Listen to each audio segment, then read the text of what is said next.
Hi, everyone. I'm Vladimir Duthier. We are watching all the news happening in the United States and around the world. Check out these monitors behind me. These are news feeds coming into the CBS News Broadcast Center. If it's happening out there, we're bringing it to you live right here. Let's begin. Vice President Kamala Harris concedes but vows to keep fighting. So what's next for the Democratic Party after the red wave washed over the country? And President-elect Donald Trump assumes office in just a few short months. What will his administration look like, and what policies can we expect to see day one? Plus, thousands forced to evacuate in Southern California as powerful winds fuel a raging wildfire, the latest on the effort to contain the blaze. This is CBS News 24/7.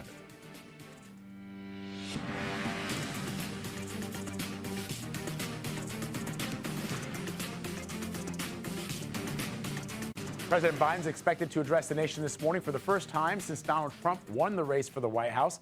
Vice President Harris delivered her concession speech yesterday. She shared a message of hope and resilience to a crowd of supporters at Howard University in Washington. Listen. Over the 107 days of this campaign, we have been intentional about building community and building coalitions, bringing people together from every walk of life and background, united by love of country with enthusiasm and joy in our fight for America's future. All right, so what is next? CBS News political reporter Zach Hudak has been following the Harris team, and he joins me now to discuss. Zach, I know we're expected to hear from President Biden at around 11 a.m. Eastern. Any word on what we can expect him to say? Vlad, I'm speculating, but I think that if history is any indication, I think we're going to see that President Biden wants to have a very peaceful transition. So I think he'll come out very disappointed and talking about steps Democrats are going to need to take to reflect on what went wrong and what they need to do in the future.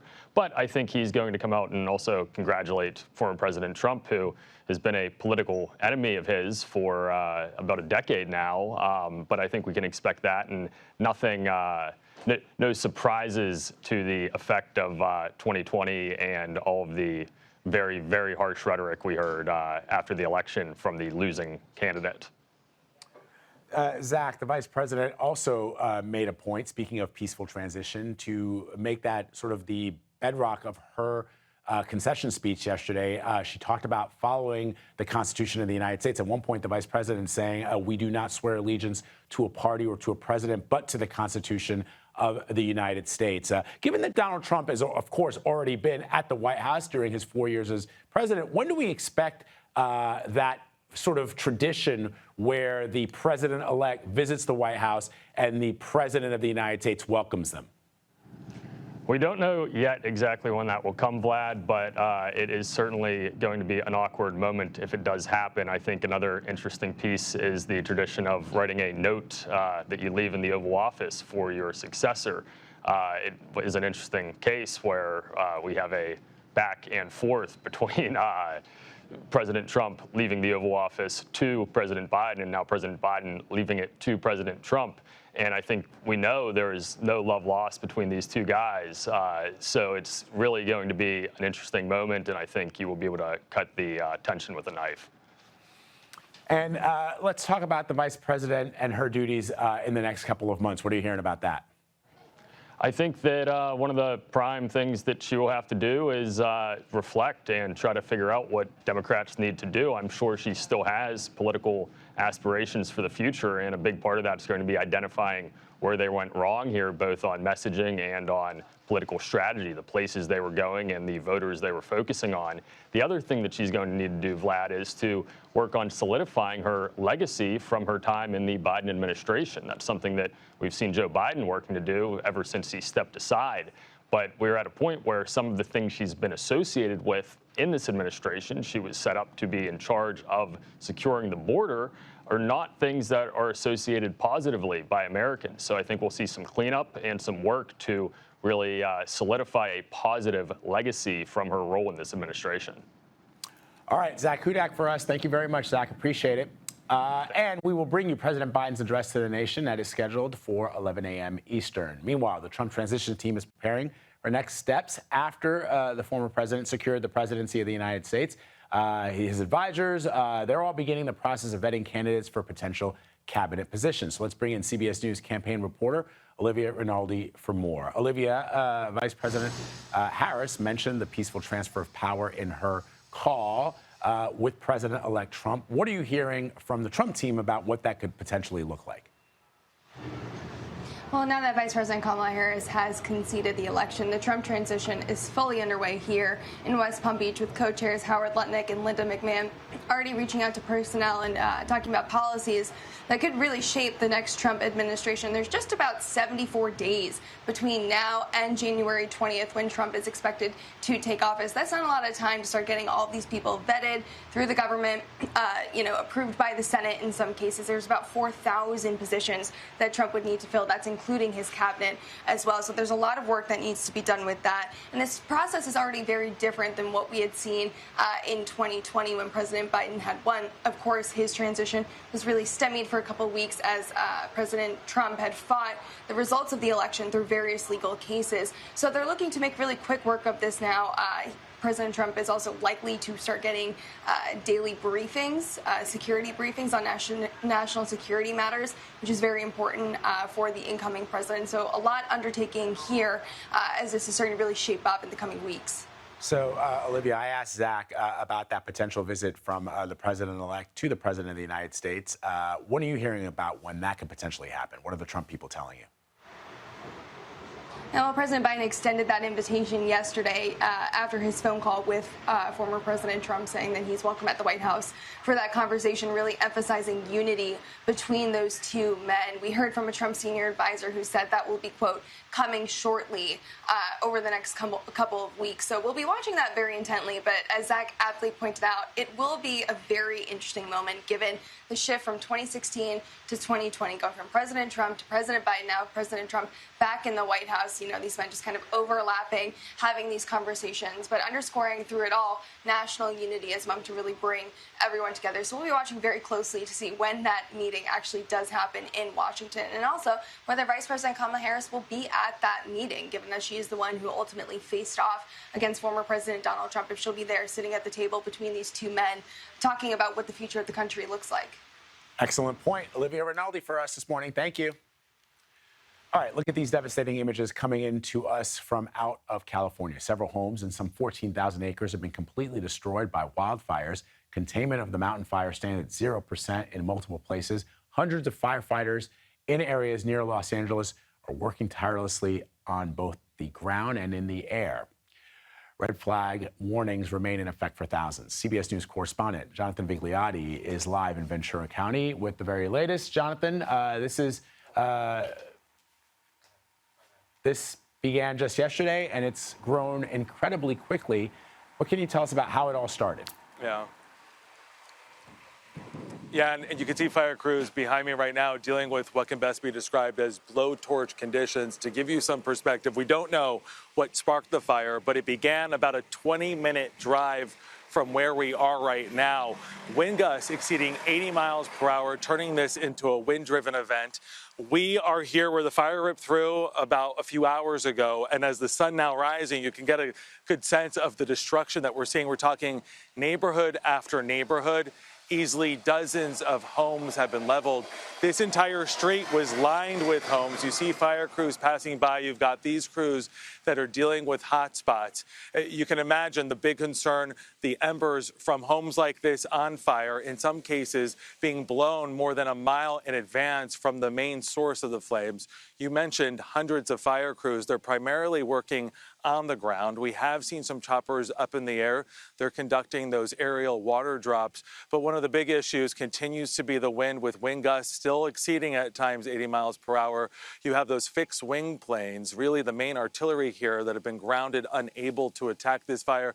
As we pan over here, you can make out the smoke on the horizon. I know that we have some chopper and aerial shots where you can see the fire still burning very actively out of control. 0% containment.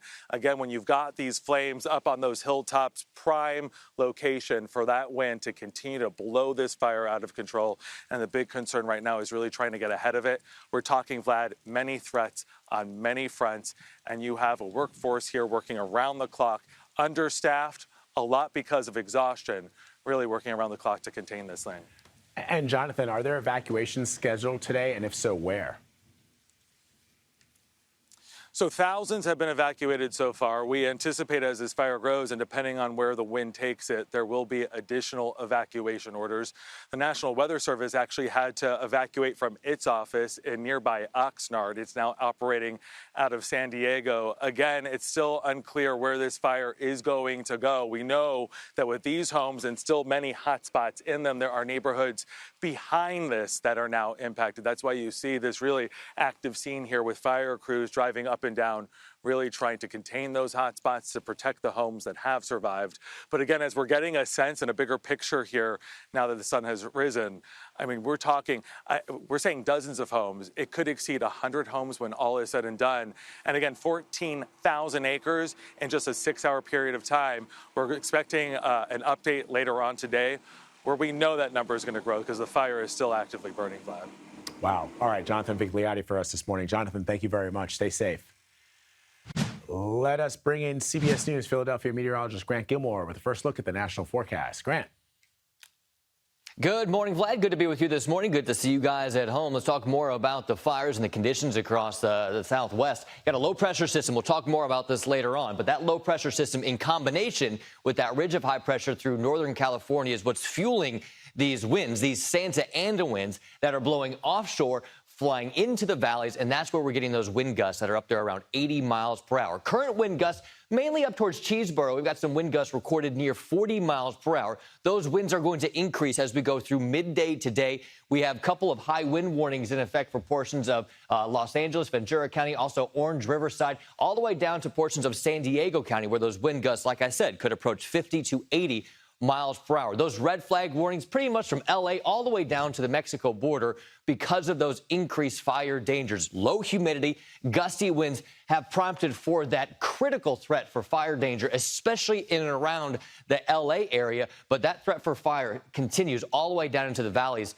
near San Diego. That's a big concern over the Southwest. But again, I mentioned that low pressure system that's partly due to what's producing those breezy and dry conditions in Southern California. That low pressure system producing very heavy snow in parts of the Rocky Mountains, specifically in the Front Range near Colorado. We'll talk snow totals a little later on. Meanwhile, in the east, pleasant conditions, a lot of rain across the south. And wouldn't you believe it, Vlad, we're still talking about the tropics. We'll check in on Raphael in a little bit. For now, though, we'll send things back to you. All right, Grant, thank you very much. Over on Capitol Hill, Republicans have regained control of the United States Senate. Of course, the House majority is still up in the air. We're closely watching those outstanding races as the results continue to roll in. CBS News congressional correspondent Nicole Killian has been monitoring the live results. All right, Nicole, let's first begin with the Senate. Who could potentially step in to replace Mitch McConnell as Senate GOP leader? Well, you know, the race for Senate majority leader now, given that Republicans will take control of the Senate come next year, has been on for some time. There has been a lot of jockeying since Mitch McConnell made the decision that he would step aside from leadership a couple of months ago. So you have folks like Senator John Thune, the Republican whip, Senator John Cornyn, Florida Senator Rick Scott also kind of making a play for that position. But ultimately, as we know, with the former president, now president-elect, starting to work on his transition, you know, I think one thing we'll be looking for is kind of what influence he may have in terms of if he has a preferred candidate of choice, if you will. So that being said, again, the jockeying is on for the position, but we'll see who ultimately wins that role. All right. And Nicole, I mean, I know that Congress is still in play, but when all is said and done, the numbers are probably going to be more or less the same, in other words, of the way that they look right now, right? Even if Republicans win control. Either way, I mean, either party is looking at a very narrow majority, depending on how this shakes out. Obviously, Republicans are feeling very confident that they will hold on to the majority so much. So just yesterday, you had Speaker Mike Johnson and Majority Leader Steve Scalise sending out a Dear Colleague letter asking for another term as Speaker and Majority Leader, respectively. But Leader Hakeem Jeffries from for his part, has said kind of hold up, wait a second. You know, there are a lot of too close to call races that are still out there. They continue to monitor the numbers, but obviously this can still go either way. All right, Nicole Killian for us on the Hill. Nicole, thank you. You bet. Major decision on interest rates coming up this afternoon. Will the Federal Reserve cut those rates? And the question, of course, by how much? That's next. CBS News is streaming 24/7. Closing arguments begin today in the Delphi, Indiana double murder case. Teenagers Abby Williams and Libby German were out for a hike when they were allegedly killed by a man named Richard Allen. Allen's lawyers say a recording of their client confessing to the crimes was the product of mental illness induced by solitary confinement. He has pleaded not guilty. It's now the defense's turn to make the case in the trial of a man accused of killing Cash App founder Bob Lee. Lawyers for Nima Momeni stunned the court yesterday with a request for a mistrial. That motion was quickly dismissed as their attempt to have some evidence thrown out. Momeni has pleaded not guilty. He claims he stabbed Lee in self-defense. It's not yet clear if Momeni will testify in this trial. Okay, the Federal Reserve will issue a key decision on interest rates in just a matter of hours. Economists are expecting a cut of about 25 basis points. It would be the second cut by the central bank in as many meetings, leaving rates unchanged for more than a year. I want to bring in CBS News business analyst Jill Schlesinger, who's joining me for the first time, I think, in Studio 55, at least with me. I'm digging this so much, and I just said to our crew, I want a little name that says Jill. They should not see a name. What they should see is what you're watching right there, which is the United States. I mean, it's unbelievable. Isn't it great? All right, it's great to have you. So let's talk about this potential rate cut. What would it mean? Look, we had 23-year highs in interest rates because the Fed was trying to bring down the inflation rate, right? And so interest rates go up to combat inflation. Interest rates come down once you feel like that battle has largely been won. And that is what the Federal Reserve believes, that it has basically vanquished inflation. Now, this, of course, does not mean, I don't want anyone to mistake this as prices are coming down. Right. The rate of increase is going back to normal levels. Prices remain high, Vlad, and I think that's the issue that we heard time and time again over the last 2 years, which is, wow, things are really expensive. But, prices really only go down when you have a horrible recession. You know when prices went down?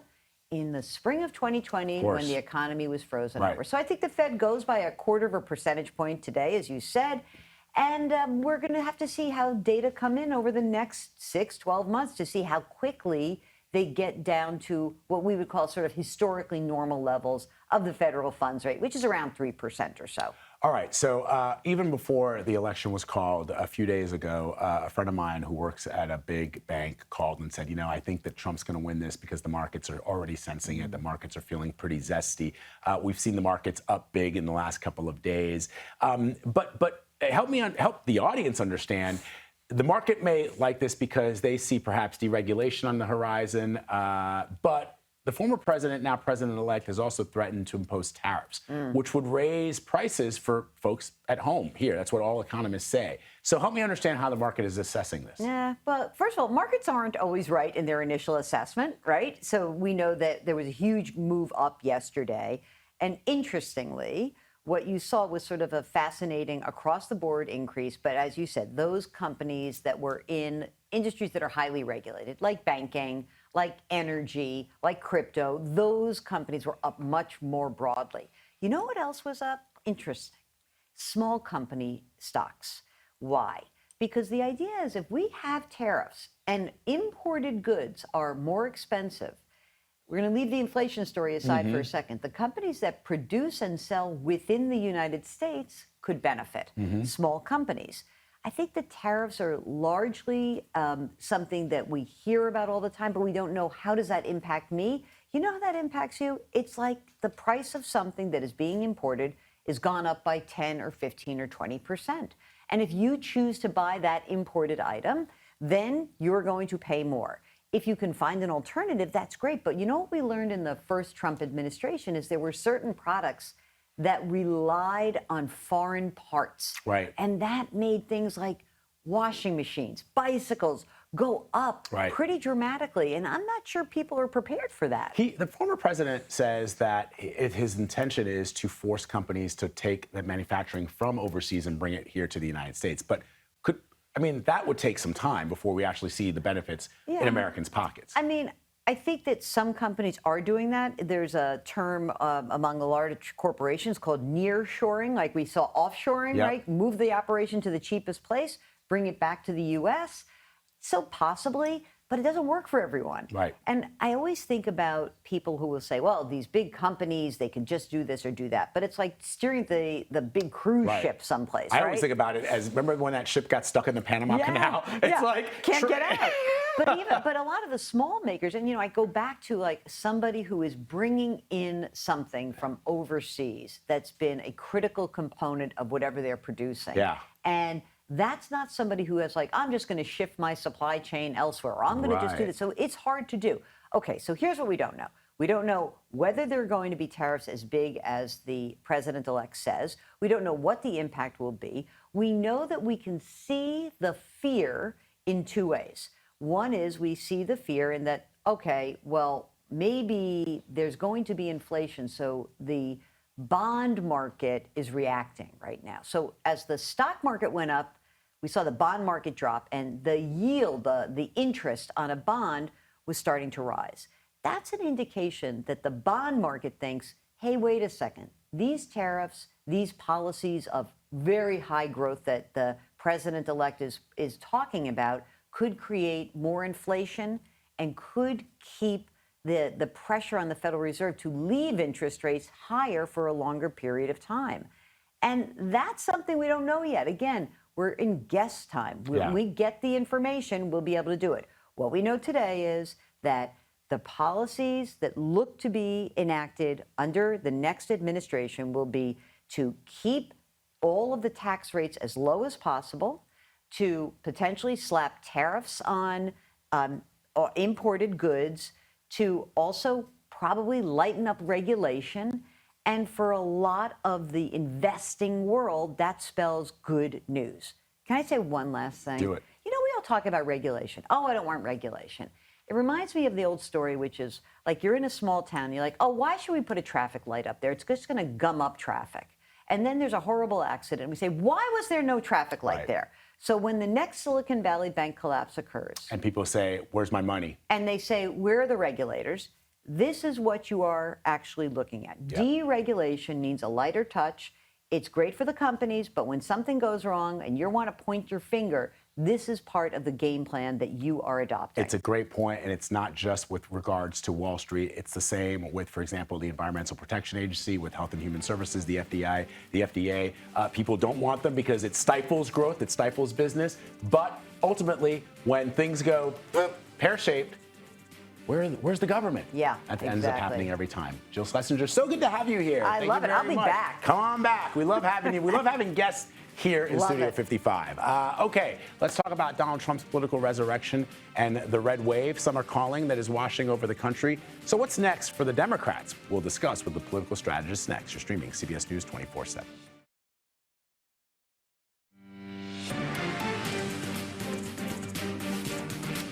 Here's some of the top stories we're following for you this morning. The man accused of killing 4 college students in Idaho goes to court today.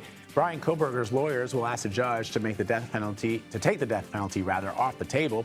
They claim it's unconstitutional and that Idaho has no viable method for execution.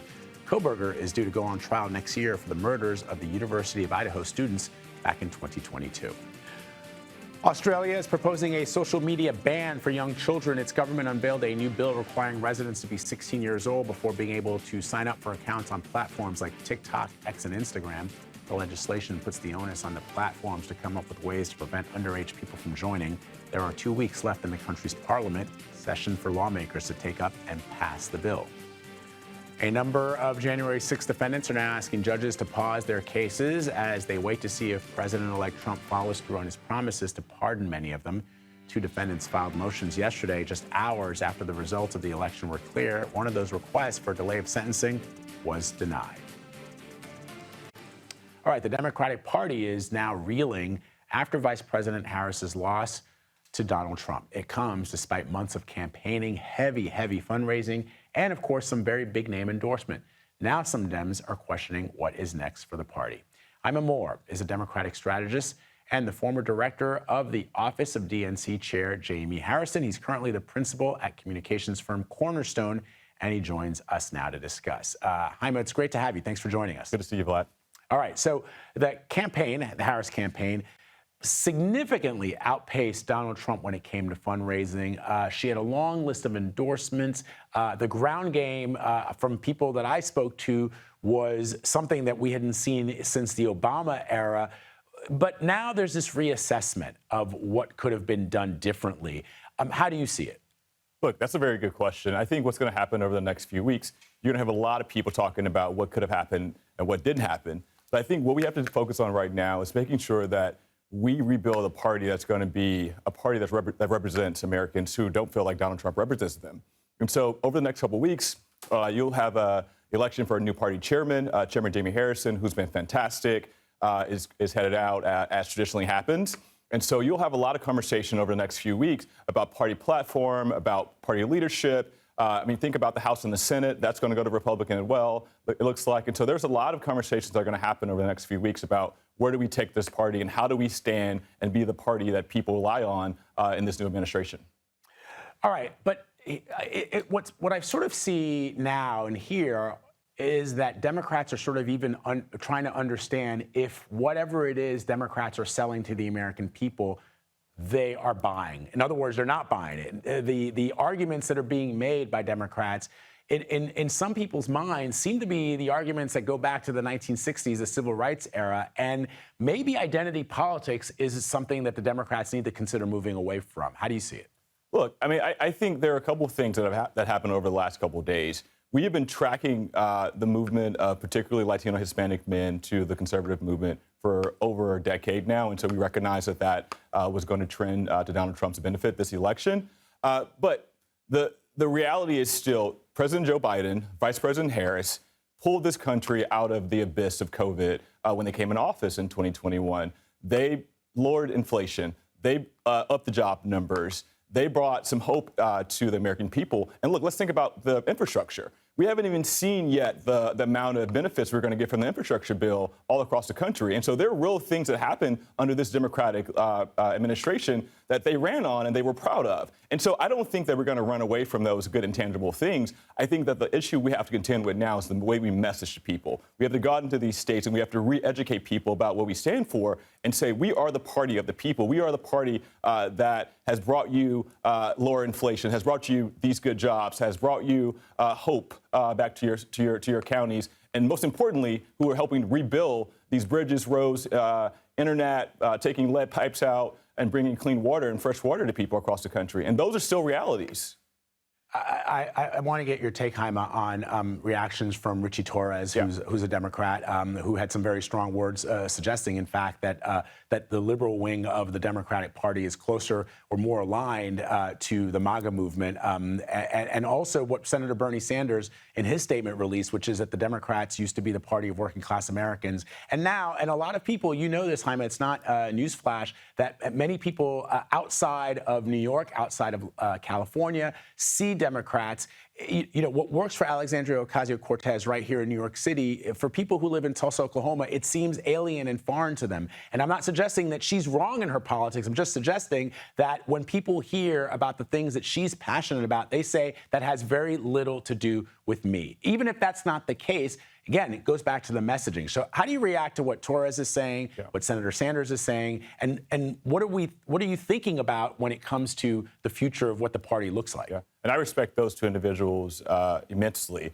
But look, when you think about the Democratic Party, it's a big tent party. We have folks from all factions of America. And when you have a big tent party, sometimes it's very difficult to keep people on the same page, headed toward the same direction. And so here's the thing. If the Democrats did not, if the Republicans did not believe that diversity in coalition was going to be beneficial, they would not have gone after diversifying their coalition this year. And so I do still believe that is a strength of the Republican Party to be so diverse. However, when it comes down to policy issues, when it comes down to elections, it's sometimes very difficult for us to look what Bernie Sanders said, for us to really, really, really be on the same page. And so over the next few weeks, we've got to figure out where does this party go? Who do we represent? What do we represent? What do we mean to the American people? It's not just about winning elections. It's about making sure that people's lives are better. Think about about healthcare right now. This is going to be something that's going to be front and center over the next few months, particularly as Donald Trump and the Republicans take over. And so I believe Democrats have used healthcare as a core tenet of how they represent working class people and all Americans. And so we've got to remind people what we've been able to do over the last 20 or 30 years as Democrats to help the American people move the economy forward, and then kind of see where that message goes. All right, Jaime Moore, got some work ahead of you. Thank you very much, sir, for spending some time with us outlining it. We appreciate it. Thank you. Okay, Ukrainian President Volodymyr Zelensky said he had an excellent call with President-elect Donald Trump yesterday, congratulating him on his win. The two men, of course, have had a rocky relationship in the past, and the former president, now president-elect, has criticized the amount of aid the United States is sending to Ukraine. The president-elect has, in the past, called Russia's President Putin, quote, pretty smart for invading Ukraine nearly 3 years ago. Our MTS Taib is in Ukraine, where many people want to know if Trump will force their country to accept loss of territory to Russia. Well, President Zelensky was among the first world leaders to congratulate President-elect Trump. After speaking over the phone, Zelensky tweeted they had agreed to, quote, advance cooperation. Now, on the campaign trail, Mr. Trump repeatedly vowed to end Russia's nearly 3-year war on Ukraine within, quote, 24 hours, but hasn't said how. Now, people here are afraid he may end military and financial support, which has really been a lifeline for the country's defense, totaling over $50 billion. Russian President Vladimir Putin says the war cannot end until the areas his forces have claimed as annexations, around 1/5 of Ukraine's territory, are recognized, while Kyiv insists all of its land must be returned. Whatever the case, the new Trump presidency will also likely test not only NATO, but Europe as a whole, after he threatened to, quote, fundamentally reevaluate NATO's purpose and mission. Back to you. All right, MTS, thank you very much. Over in the Middle East now, Israeli fighter jets carried out more airstrikes targeting Beirut overnight as it continues its offenses against Hezbollah in Lebanon and Hamas in Gaza, with no end in the fighting in sight. Our Holly Williams looks at how President-elect Trump may handle the conflict in the region. Israel's Prime Minister Benjamin Netanyahu spoke with President-elect Donald Trump for 20 minutes last night, according to the Israeli leader's office, discussing this country's security. Before that, Netanyahu congratulated Trump in a statement in the warmest of terms, calling his election victory, quote, history's greatest comeback. In his first term in office, Trump was a staunch supporter of Israel. His administration even shifted U.S. policy on Israeli settlements in the occupied West Bank, declaring that they were not illegal under international law. But Trump did repeatedly say during the campaign that Israel should finish the war in Gaza. Now, we don't know what that will mean in concrete terms, but Netanyahu seems determined to keep fighting, even firing his defense minister on Tuesday, in part because of differences over the war's goals. Israel is led by its most right-wing government in modern history, and a poll here before the US election found that 66% of Israelis wanted Donald Trump to win. But while the world has been watching the US election, the bombardment has continued in the Gaza Strip. Israel's military says it killed over 50 militants in the northern Gaza Strip in the last day. The United Nations says that Kamal Adwan Hospital, one of the last functioning medical facilities in northern Gaza, has become a, quote, besieged war zone, with its neonatal intensive care unit damaged in recent days. Back to you. All right, Holly, thank you very much. Hurricane Rafael is churning in the Gulf of Mexico after striking Cuba as a Category 3 storm. Strong winds and rain knocked out the country's power grid.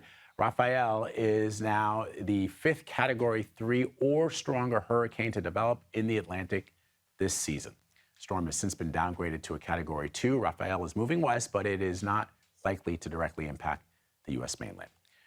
Let's bring in CBS News Philadelphia meteorologist Grant Gilmore with another look at the national forecast. Hi, Grant.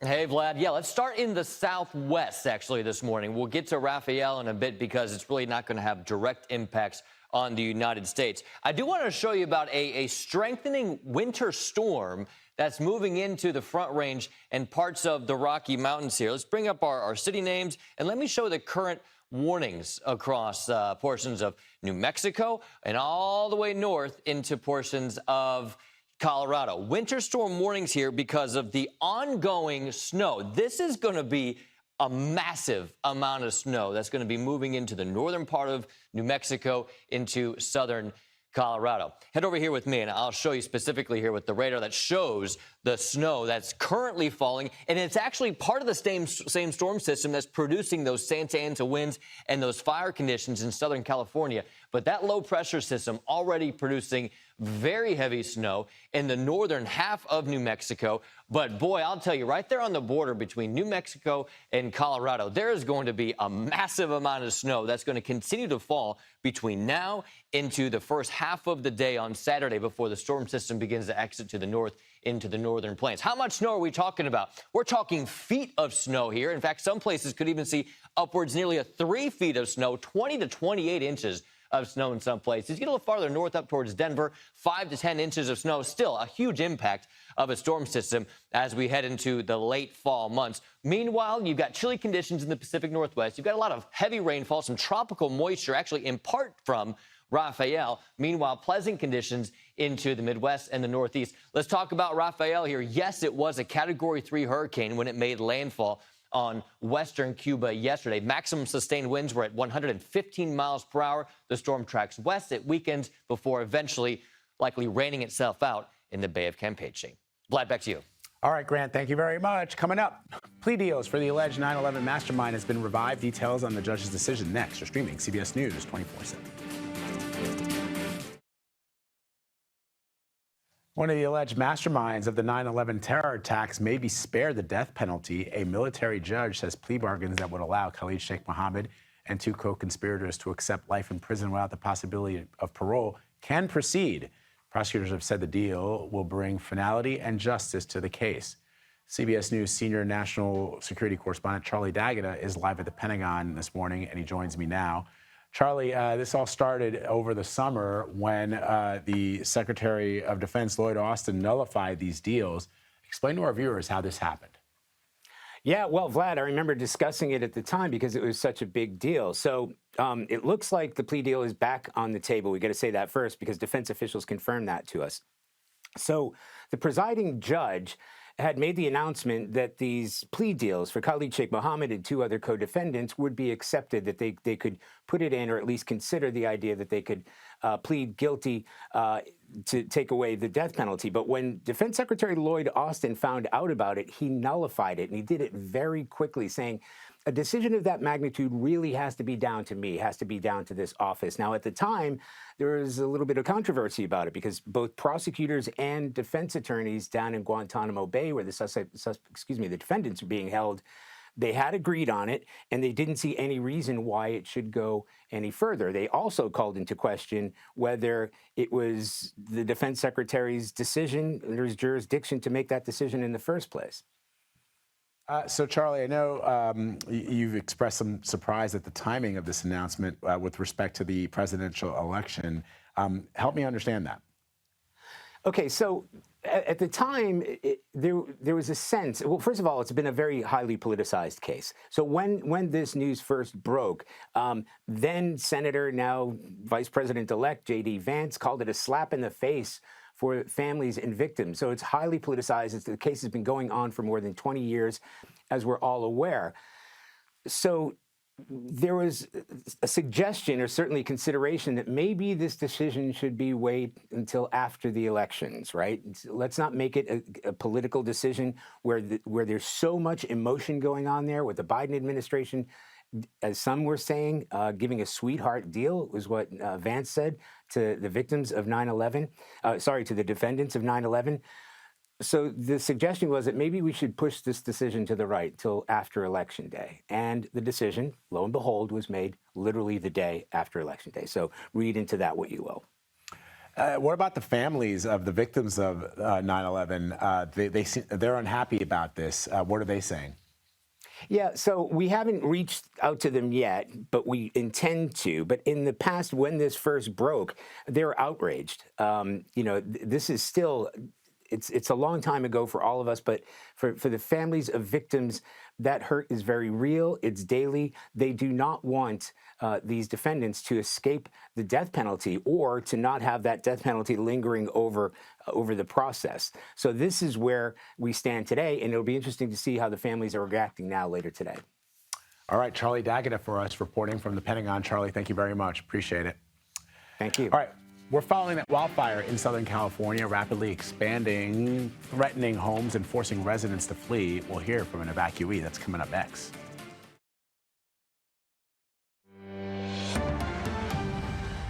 Fast-moving wildfires raging in Southern California and forcing thousands of residents to flee their homes. I want to toss it over to our CBS News Los Angeles station, which is on the ground out west. People are so brave to do this for us.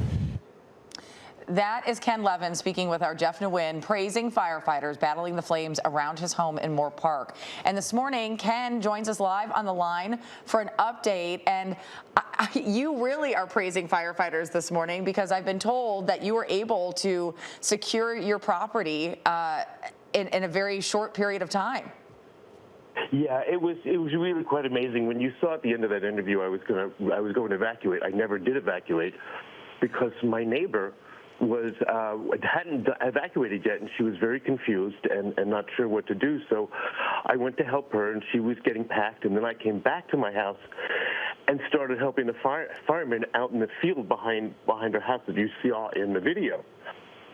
Fortunately, I had about 400 or 500 feet of hose in my house, which we put together and extended out into that field to help put out those fires. So you took firefighting measures into your own hands alongside. I did. Yeah, it was absolutely amazing, and the guys were wonderful. We actually did have fire come over that fence into our property. Oh, at one point, and into our neighbor's property above us. So the three of us, there was two firemen and myself, we put out those fires and then just kept working on the spot fires in the field. But we were very lucky. It was certainly a situation of, had I left, it would not have been pretty. An unbelievable story, and so glad to hear a good story in all of this devastation. So Ken, you're actually in your house this morning?